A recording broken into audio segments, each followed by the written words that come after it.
কুসংস্কার মানুষের অযৌক্তিক যে কোনো বিশ্বাস বা অভ্যাস। সমাজে প্রচলিত কিছু কুসংস্কারের কারণে অনেক সময় পিছিয়ে পড়তে হয়। সাধারণত কুসংস্কার অজ্ঞতা থেকে জন্ম নেয়। বিজ্ঞান বা এর কার্যকারিতা নিয়ে ভুল বোঝাবুঝি হওয়া, ভাগ্য বা জাদুতে ইতিবাচক বিশ্বাস, অথবা যা অজানা তা থেকে ভয় পাওয়া। গবেষণায় দেখা গিয়েছে আমাদের পূর্বপুরুষেরা দৈনন্দিন জীবনের জটিলতা থেকে মুক্তি পেতে বিভিন্ন বিধি তৈরি করেছিলেন, যা পরে কুসংস্কারে পরিণত হয়েছে। তাছাড়া কুসংস্কার বা ভ্রান্ত বিশ্বাসের প্রচলন হয়েছিল প্রাকৃতিক ভয় থেকে। যখন প্রকৃতির অস্বাভাবিকতা মানুষের কাছে ব্যাখ্যাতীত পরিগণিত হতো, তখন নিজ থেকে সে একটা অদ্ভুত ব্যাখ্যা দাঁড় করিয়ে নিত। এছাড়া ধর্মীয় অজ্ঞতাজনিত কারণেও কুসংস্কারের বিস্তার ঘটতে দেখা যায়। তারপর থেকে কখনো কখনো লৌকিক বিশ্বাসের মোড়কে কুসংস্কার বা ভ্রান্ত বিশ্বাস সমাজে চেপে বসে।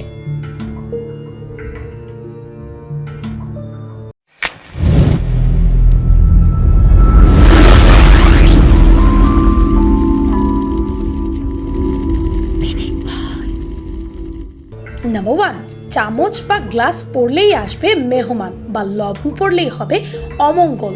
গ্লাস হাত থেকে পড়ে গেছে, তার মানে অনেকের ধারণা আজকে কোনো ভালো সংবাদ আসবে।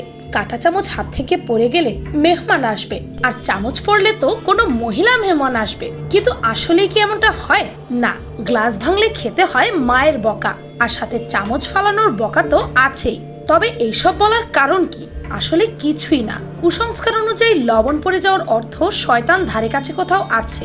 অদৃশ্য বাতাসে ভর করে সে কাছে চলে আসবে, কানে ফিসফিস করে কুমন্ত্রণা দেবে। আসলে 3500 খ্রিস্টপূর্বাব্দে লবণের দাম ছিল প্রচুর।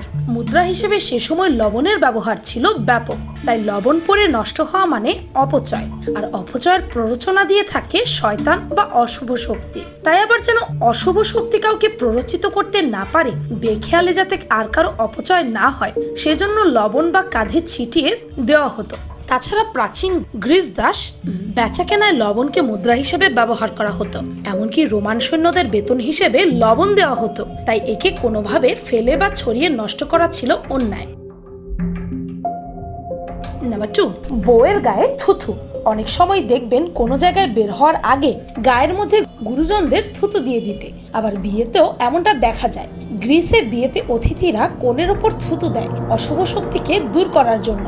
তবে ভয় পাবেন না, তারা আসলে থুতু শব্দ করে সত্যি সত্যি লালা নিঃসরণ করে না। নাম্বার 3, গর্ভবতী অবস্থায় চিড়িয়াখানায় গেলে সন্তান মানুষ না হয়ে বিড়াল, ভাল্লুক, বাঘ হতে পারে। কোনো মা যদি গর্ভবতী অবস্থায় চিড়িয়াখানায় যায়, তাহলে তার সন্তান মানুষ নয়, বরং গরু, ছাগল, বাঘ, বিড়াল জন্ম নিতে পারে। এই অন্ধবিশ্বাস যুগ যুগ ধরে আফ্রিকায় পালন করে আসা হচ্ছে। কিন্তু এমনটাও কি সম্ভব?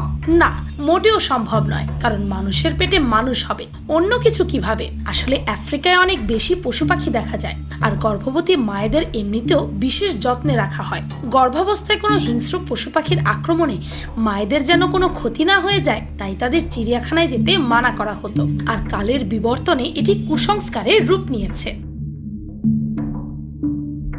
নাম্বার 4, খুনি ফ্যান। একটি নিঃশব্দ ফ্যান, যা সাউথ আফ্রিকায় সবার কাছে খুনি। ঘুমানোর সময় মায়েরা বাচ্চাদের এই পাখার গল্প শুনিয়ে ঘুম পাড়ায়। কোরিয়ানদের মধ্যে এই কুসংস্কার প্রচলিত আছে যে তারা যদি ঘুমের আগে ফ্যান ছেড়ে ঘুমায়, তাহলে তারা অক্সিজেনের অভাবেই মারা যাবে। তারা সবাই এটি বিশ্বাস করে, কিন্তু এর পেছনে আছে এক কাহিনী। 1970 সালে সরকার ইলেকট্রিসিটি বাঁচানোর জন্য মানুষের মধ্যে এই ভয় ঢুকিয়ে দিয়েছিল। নাম্বার 5, মাকড়সা মারা নিষিদ্ধ। অনেকেই এই কথা শুনে থাকবেন যে ঘরে আসা মাকড়সা মারা যাবে না, বা মাকড়সা মারা অপরাধ। এই কুসংস্কার অনেক জায়গায় প্রচলিত আছে, কেননা মাকড়সা নাকি ঘরের আগুন নেভাতে পারে। কিন্তু এটি সম্পূর্ণ ভ্রান্ত ধারণা। আসলে কিছুই মাকড়সা অনেক বেশি বিষাক্ত হয়ে থাকে, যেগুলো মারতে গেলে যদি মাকড়সা আপনার উপর অ্যাটাক করে, তবে আপনারই ক্ষতি হবে। তবে মাকড়সা মারা যাবে না, এর কোনো ভিত্তি নেই। Number 6, dolphin.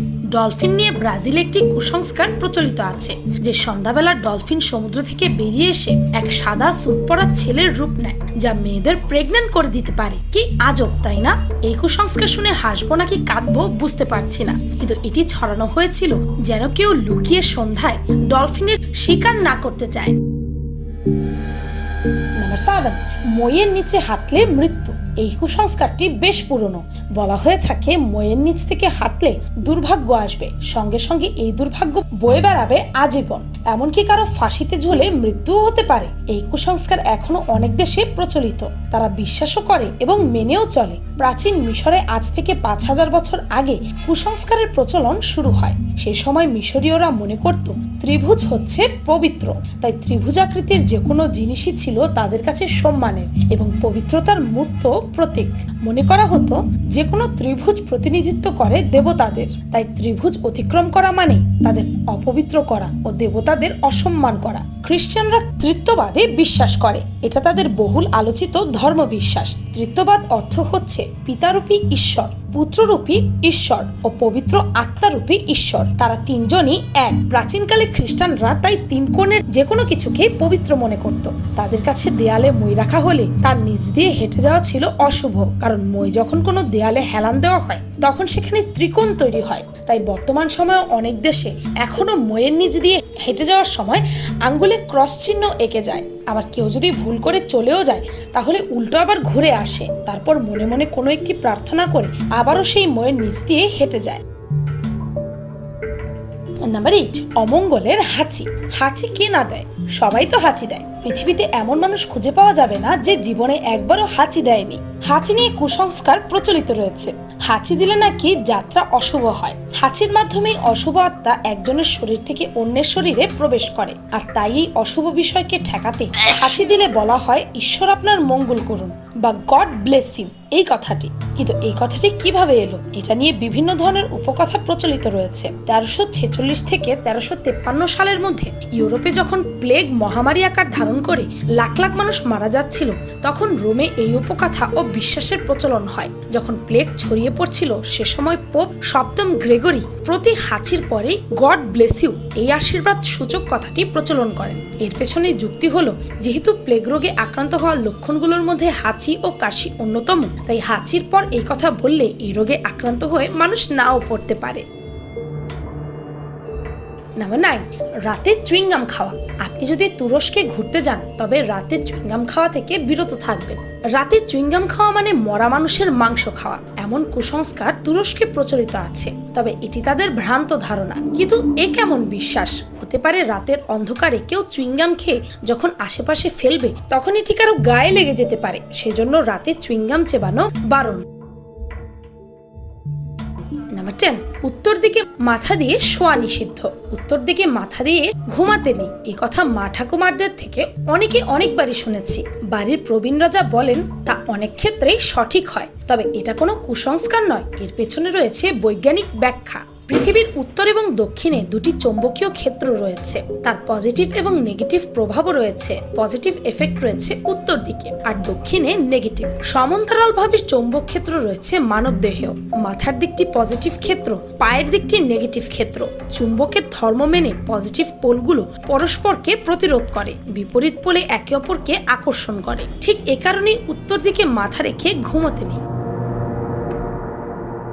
নাম্বার 11, গায়ে টিকটিকি পরা মানে মৃত্যু। সাধারণত আমাদের দেশে কারো গায়ে টিকটিকি পরা মানে অশুভ বলে গণ্য করা হয়। বলা হয়ে থাকে সেই মানুষটি মরে যেতে পারে। আসলেই কি সে মারা যায়? এখানে এমন কেউ কি আছে যার গায়ে কখনো টিকটিকি পড়েছিল? আমার গায়ে কিন্তু পড়েছিল, বেশ ভয়ও পেয়েছিলাম, কিন্তু আমি এই কথায় মোটেও বিশ্বাসী ছিলাম না। আসলে গায়ে টিকটিকি পড়লে মৃত্যু হতে পারে এটি বলার কারণ হচ্ছে টিকটিকি একটি বিষাক্ত প্রাণী। সে গায়ে পড়ার অর্থ কোনো বিষক্রিয়া হলেও হতে পারে। এই অর্থে আগের দিনের মানুষেরা বলতো গায়ে টিকটিকি পড়লে নাকি মৃত্যু হতে পারে। নাম্বার 12, রাতে ঘরের বাইরে পানি বা অন্য কিছু না ছোড়া। গ্রামে রাতে খাওয়ার পর হাত ধোয়ার পানি সাধারণত ঘরের বাইরে ছুঁড়ে ফেলা হয় না। কুসংস্কার আছে রাতে এভাবে পানি ফেলা ঠিক না, এতে নাকি অমঙ্গল হয়। কেমন অমঙ্গল? এটা জানতে চাইছিলাম এক ভদ্র মহিলার কাছে। তিনি বললেন এরূপ করলে ঘরে শয়তানের আনাগোনা বাড়ে, কারণ কুকুর উঠানে উপস্থিত হয় আর কুকুর খারাপ। আমি ব্যক্তিগতভাবে এলোমেলো পানি ছড়া পছন্দ করি না, তা রাত হোক বা দিন, কারণ সেটা অন্যকে অসুবিধায় ফেলতে পারে। আমরা যদি বাইরে পানি না ফেলতে চাই সেক্ষেত্রে যুক্তিযুক্ত কারণটি মানা উচিত, অদ্ভুত বিশ্বাস নয়।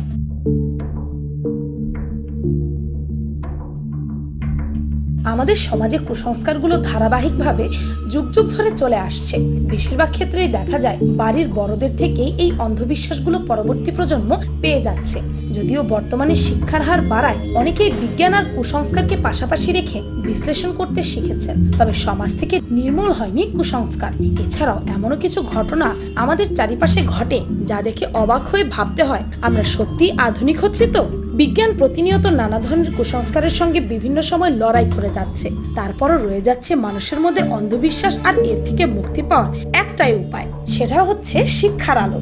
আর এই শিক্ষা গ্রহণ শুধু আমাদের কোনো চাকরি করে সংসারের অভাব মেটাতে করলে চলবে না।